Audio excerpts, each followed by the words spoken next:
Welcome to Edo State's Built Environment Hub, the centerpiece of transformation that blends tradition with sustainable development. Spearheading this change is the Ministry of Physical Planning, Housing, Urban and Regional Development, together with Edo Geographic Information Service, Edo GIS. The Built Environment Hub is really the culmination of the vision of our Governor Godwin Nworegase Obaseki, which came out of the engagements that occurred after he came into office in 2016.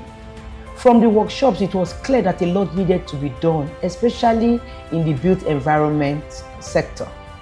And all of it started with land. Because if we sorted out the issues we had with land administration, and then everybody else in the built environment will be able to thrive. So from those engagements, we actually had the thematic pillars. So one of the first things Mr. Governor did was to regenerate the whole land administration system, and then created Edo Geographic Information Service, which everybody popularly call Edo GIS. Before Edo State Geographic Information Service was established, what we had was a terrible thing, because the land administration of Edo State was nothing to write home about. People pay for CFO and the CFO doesn't come out, people are crying. Before now, there used to be land grabbing, double issuance of CFO, because there were no technology to check what they were doing. But now, there's no longer double issuance of CFO. Investors can now come to get the status of the property or land they want to buy. So what this administration has done for our people is to give us a perfect, near perfect land administration system that allow people to have properties that are not encumbered.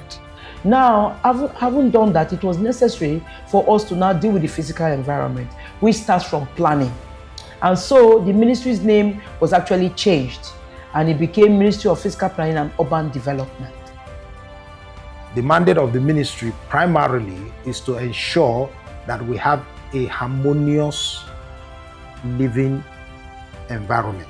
That is, the physical space must be such that it is conducive for habitation by the populace.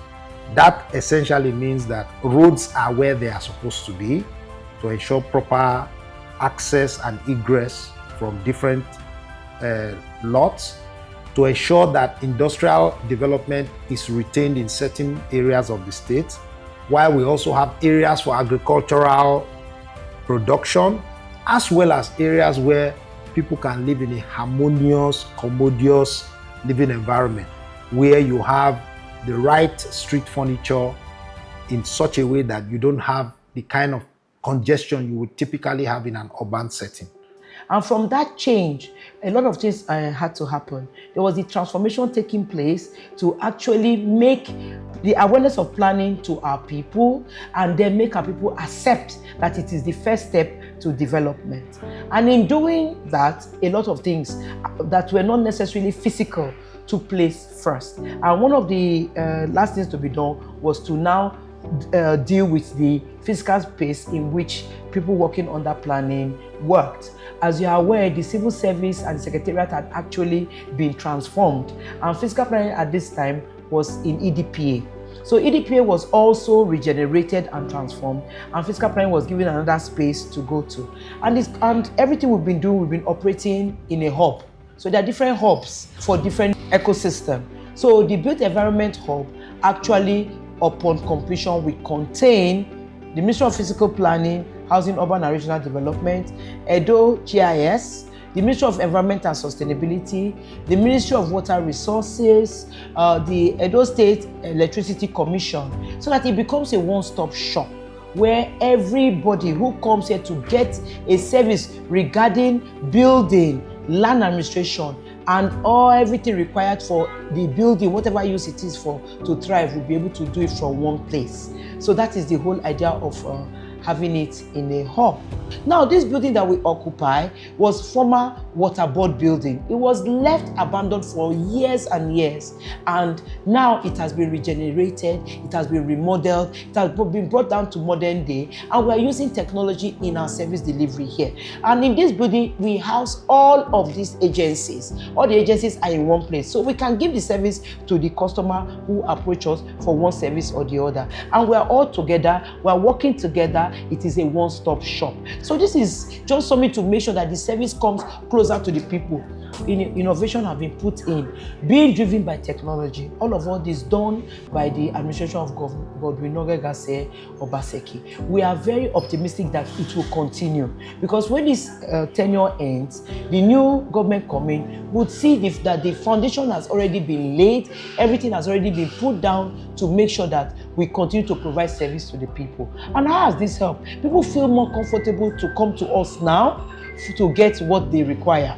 So they come in here and they get a service. People are telling people about the services here. Now people are coming here to get their approvals. For this year alone, we've done over 4,000 approvals for this 2024. And that is the same thing in the ecosystem. So this has really changed the way our service is being provided. So we want Edo people to come with us to mega together. Let us make Edo great again together. And Mr. Governor Obaseki has started this. We are very confident that as people are accepting and adopting, we'll get to the Edo of our dreams. Our special thanks goes to Governor Obaseki and everybody who has worked with us to make this a reality. God bless Edo State and God bless the Federal Republic of Nigeria.